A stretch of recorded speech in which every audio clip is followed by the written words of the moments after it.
Hi, this is Keisha with Southwestern Christian University, and I'm going to show you how to remove the cover overlay to your courses.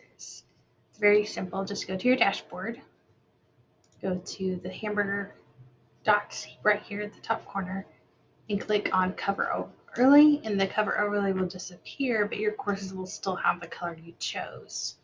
So they can still be green or whatever hex code you want. Apply, but the overlay will be off. If you would like them back, you can click the cover overlay option again. You can also do a list view if you would prefer, um, or you can return to the card view, which is my preferred way. So I hope this assists you in looking and removing the cover overlay to your dashboard and courses on your dashboard.